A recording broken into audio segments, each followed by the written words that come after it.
Welcome back to the 10 Adventures podcast.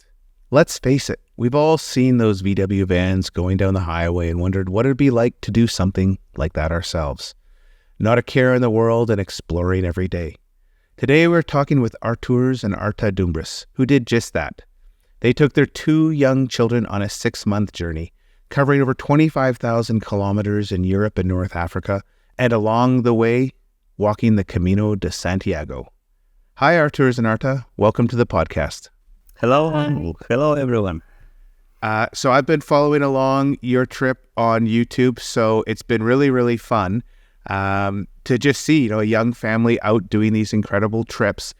And I kind of want to know how you decided to do this trip. I have a young family as well, and even before I had kids, the idea of taking a 6-month trip to explore the VW van, it's a big decision. And how did you two make that? One of the best things for us is that we have time. That is a good thing. We own a farm which we have turned over the course of 7 years into a guest house where we host weddings and kids camps and things like that. And so we do it all summer, and during the winter we have a lot of free time. And we thought, okay, we have been working a lot, so why not take a really, really long trip this year? We have been traveling a lot in our lives, but never this long, never for half a year. But this was the perfect time. And you have young kids. How young were your kids on this trip? On that trip, August has just turned 3 and Sarah was almost 5. So that's a really challenging age to do this type of trip. Had you done trips like this before with your children? We have done it, but not for that long. The previous one we did, it was just for 2 months. When August was 1 and Sarah was just 2.5, or almost 3 years. Yeah. And that was challenging. But this, when they're already like 3 and 4 years old, and then I think it's not that challenging anymore. Yeah, and they are used to traveling in a car already, so it gets easier every time. So when you started planning this trip, did you have any goals in mind in terms of, part of it's like, where do we want to go? But like, were there goals of just going on a 6-month trip like that you wanted to achieve? Well, actually, the hard truth is that we didn't plan at all. Yeah, super bad planners for traveling. Yeah, but we trusted the truth that you always meet people along the way which are gonna show you the way, which are gonna guide you, show you the things that you should see in Europe or Africa or anywhere else in the universe. So that's how we went. We only had an idea to go to Portugal, to walk the Camino de Santiago, and that was all we knew when we started this trip. Everything else just came somewhere along the way. Yeah, just to clear the mind and be ready for the journey. So because the Camino de Santiago is the perfect thing, sort of, for clearing the mind, and we just find the next destinations, and then of course we see some things and we plan some things to visit and so on. But we should plan better at home, and that we say every time we go on a travel, that next time we will plan a little bit more, but maybe for next time. Well, I like it as it is, actually. I don't like planning. So what was your itinerary in the end? For the people listening, you guys covered a ton of distance. Can you maybe just share where you went? So we went 25,000 kilometers. Altogether, we went from Latvia to Portugal, where we walked the Camino de Santiago with both kids, which was 250 kilometers. Then we went from Portugal to Morocco, to Western Sahara, back to Europe, Spain, Italy. Then we went to Tunisia. We did a circle around the Tunisia, and then we crossed the Europe and went home from the very bottom of Italy back to Latvia. That was the route. And you did all this in a VW van. And so were you sleeping in the van every night, or would you also get Airbnbs and hotels? That time we also got Airbnbs or camping, because our van is actually super small and it doesn't have showers, for example. Yeah, it's basically an unconverted van. We're of course we're thinking about all those shiny vans which you make yourself one day. But this trip was the only thing we had in our multivan was a possibility to make the rear bench like a bed, and that's it. And you went to a variety of places, and when you said Western Sahara, that isn't a place I associate as a family destination. Were there places you went to that turned out to be great family destinations, or conversely, maybe aren't the best destination to go with young kids? I think with the young kids, the worst destinations is big cities. Like, there's always just full of traffic, full of people, and actually for kids it's just nothing to see. For them the best is the nature, then some small towns and beaches and so on. So yeah, kids can spend hours collecting seashells or finding flowers or mushrooms. So that's the best for them, in my opinion. And for our kids, I don't know, maybe other kids loves to go to museums every day. I don't think so. And then just having your kids around 24/7, being, driving around or, staying in a hotel room or a small Airbnb, how did you manage that? Because I know, myself, it's really tough to go on holiday as a family and kind of have no outlet, like not having the toy room or, not having a backyard. It's really, really tough. How did you manage that for 6 months? They are homeschooling at home, so we have them 24/7 daily anyway. So we have got used to it. Of course, they go to different school clubs and everything. But we spend a lot of time outside. That's the key, I think. Isn't it? Yeah, our kids. We live in countryside, so we daily we walk a lot anyway. And I don't know. I like the fact that we are maybe the first trip when we took the kids, it wasn't that fun. It was a bit harder, but now we're just carrying with ourselves small versions of ourselves, and every trip is gonna get better and better. So what really interested me was doing the Portuguese coastal Camino with your kids, and the videos of these little children walking the Camino. I'm sure it happens a lot, but I haven't seen kids that young walking it. Can you maybe talk why the Camino was so important for you to do as a family? Well, I think we must start with how we met. We met in we're both from Latvia, but we met in France. I was cycling with a bicycle 2,005 kilometers from Latvia to France to meet this girl, which became my wife. And a year later, we decided to walk the Camino Frances, like the most famous one. And that was sort of the start of our love, our family, of our love and our Camino love. So when we got married, when we had the children, we thought that we must also show to our kids this wonderful thing. Because once you have been on Camino, you always want to come back. It has some magic. Yeah, no, it's there's something special about just the simplicity and the time away from all distractions. You mentioned you did the Camino Frances first. I think one thing that always surprises people is how many different variants there are of the Camino. There's, I think there's more than a dozen different variants just to go through Portugal and Spain. You chose the Camino Portuguese coastal. What was it about that one that really drew you to it? I think now we have.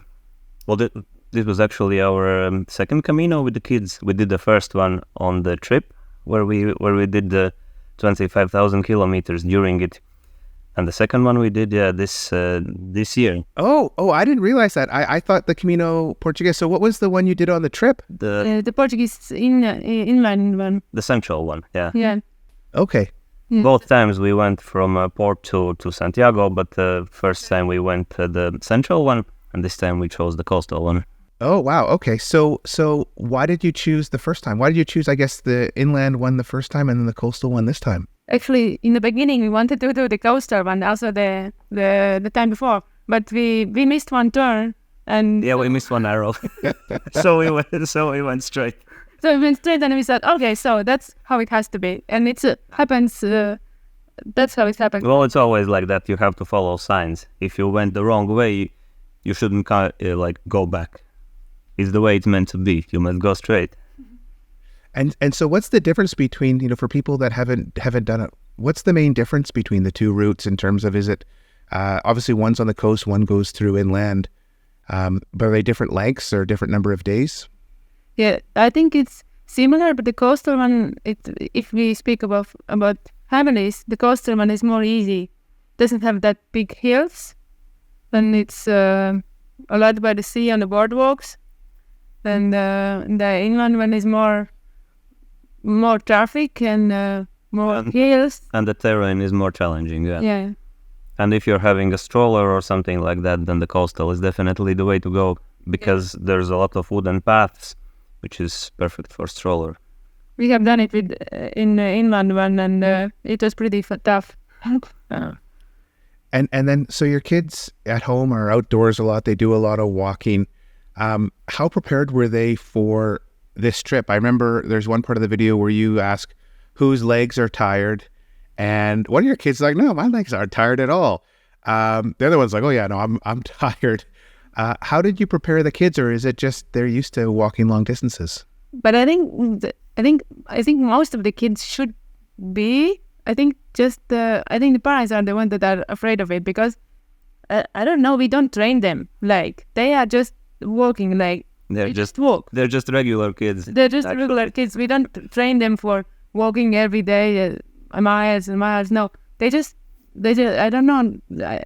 We have fun. We have show them that it's a lot of fun and it's family time together, and so they just walk. Of course, they sometimes complain, but they also complain at home. So it's not like that they complain in Santiago. So why you did it? But they complain also going for something else. So you still do it. What was the distance you would do each day with the kids? Did you modify it significantly from what you two would do as adults? Yeah, we definitely did modify it. As when we walked the Camino Frances, we did it on a really turbo speed. We walked 35-40 kilometers a day. With kids, we did from 12 to 14 kilometers a day, something like that. We tried to average. The longest day was 30 kilometers, but we also did some rest days, which was 6 or 7 kilometers. And breaking up the Camino into those shorter stages, is there any trouble finding accommodations at that level, or was it pretty easy to find places to stay that would fit a family? It depends what accommodation you want to find. If you want to find any accommodation, then there is no problem. Especially during the season, we were a little bit in the beginning of the season when some of the accommodations were still closed, and then we were in trouble that we wanted to choose that one, and we find out that it's closed and we have to find another one.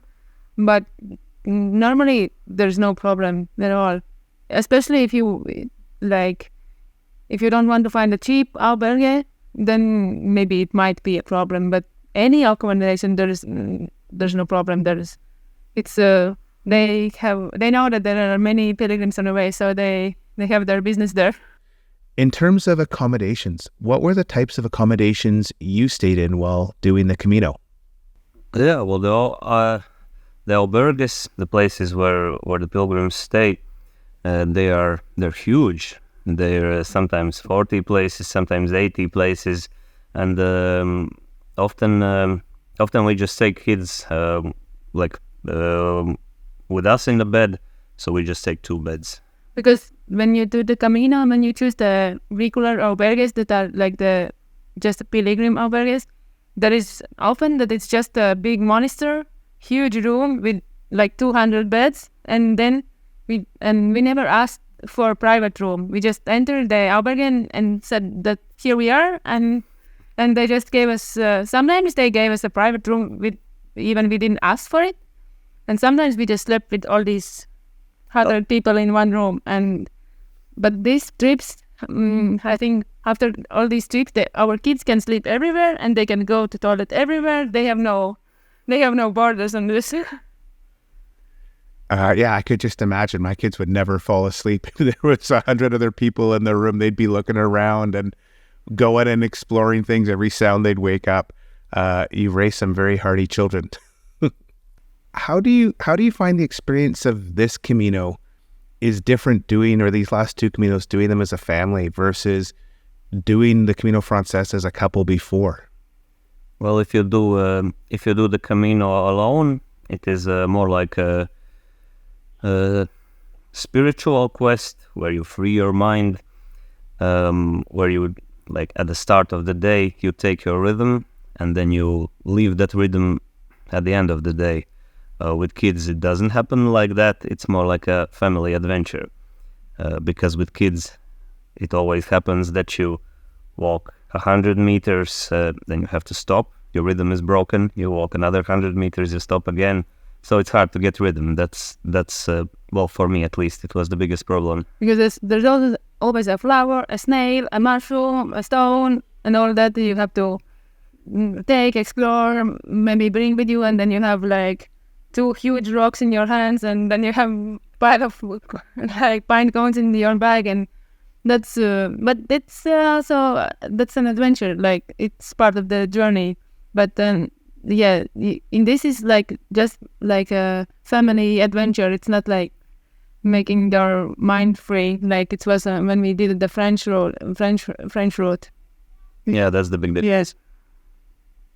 What have you learned traveling with young kids? You know, I look at most families, they might go for a week-long trip, or if they're lucky, 2 weeks. You've done a 2-month trip and a 6-month trip, 2 Caminos. What does all this traveling bring to you as a family or as parents? I think we learned that our kids are becoming physically and mentally stronger, like every day, much more than they would do normally. That's one major thing. I think also some things that we don't see now, because some people have told us that they are never gonna like remember this. Like, that doesn't make sense to go on a journey with a 2-year-old like toddler. But I think then all the things you do in your life as a small child, I think it stays somewhere in you and it makes you as a person. Because there's a difference if you sit at home on a couch or go on an adventure. But we don't know it, or maybe now it's gonna make his or her personality in the future. And it's also important to meet different cultures. Like when we went to Africa, some people also said, "Come on, don't go there with kids; it's dangerous." When you go to some places to meet people, you understand that the world is actually not so dangerous as it's portrayed everywhere. It's actually a pretty nice place. Yeah, I couldn't agree more. And with the kids, they may not remember it, but I know for our kids, just, you know, having them fall in love with the outdoors and enjoy spending time outdoors and being comfortable and just having the fitness to do stuff outdoors. Yeah. That's, I think, the biggest gift we can give them, is give them this kind of really, you know, healthy, you know, low impact, going for a long time cardio, and then letting them just realize you can de-stress and gain happiness by just spending a few hours outdoors.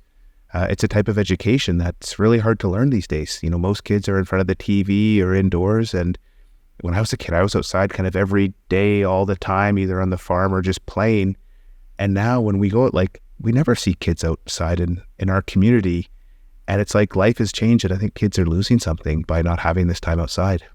Yeah, in Morocco, we could see that still, like, all the boys were all the time playing football on the street. They just play soccer all the time on the street. Yeah, that's also in my childhood. I have grown up in the countryside, and I was also spending most of my time outside. And our kids, we live now in the same place I lived in my childhood. And there I saw, especially Sarah, she's a super nature explorer. She loves a lot outside. The boy is a little bit of engineer. He likes Also he can also spend day with Lego. But the girl could, she could live outside. And our girl was a little bit mad that we went the Portuguese coastal road and didn't go the French one. The French one. She said, "No, I wanted the long one. Come on, what are we doing?" Oh, how much fun. That's incredible. So you've done these 2 big trips. What are your plans for your next family trip? We on this route we have explored the western and southern part of the Europe and Africa, well, a bit of Africa. The closest trip we have a lot in mind. Oh my God, I couldn't. But the closest one, we want to see most of the eastern side of the Europe, the Balkans, Greece, Turkey, that side. Maybe. And then we don't know where somebody leads us. Yeah, because we have a huge map in our house at wall, where we have all the how do you say? I start again. Where we have all the borders of the countries, and we have marked the places that we have been. And we think, at one point we thought, oh my God, we're traveling so much. We have probably seen all the world. And when you put it on the map, it's so small. Like this. It's just so small. So there's still a lot to see. So for people that are listening who are maybe themselves thinking, should I go and do a big trip? Maybe, not with kids, just, by themselves or with a friend or a partner, or for parents who are thinking, should I take some time off and go do a big trip with my kids? Do you have any advice in terms of how to make sure it becomes as great of an experience as it obviously is for you two?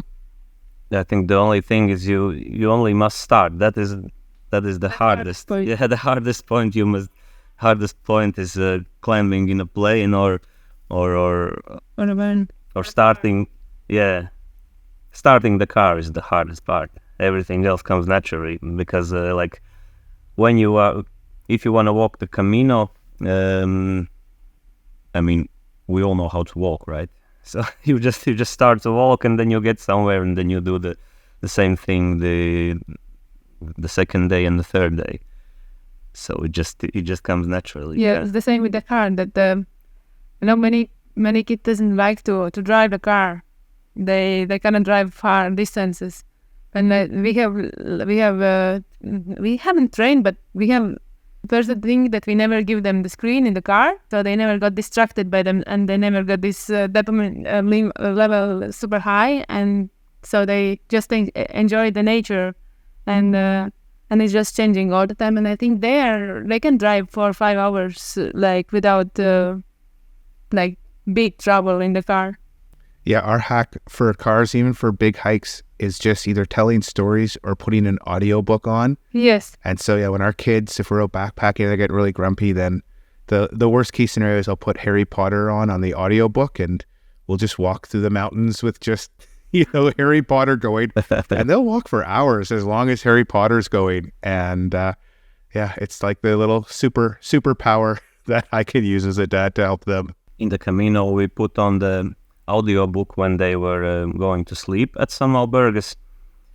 It was a bit funny when there's some kind of story going on and the kids are listening like other people going to sleep.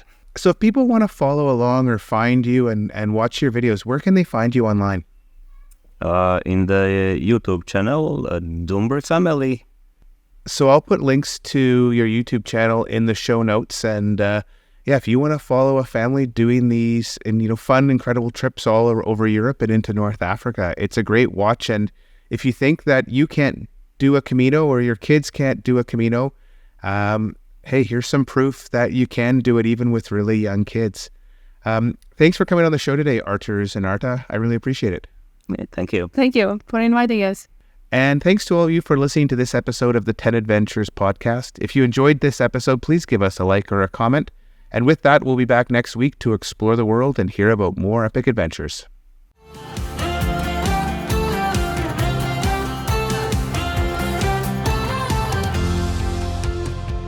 Start planning your own adventure by visiting us at 10adventures.com and listen to other episodes of the 10 Adventures podcast on Amazon Music, Apple Podcasts, Spotify, or anywhere else you find your podcasts.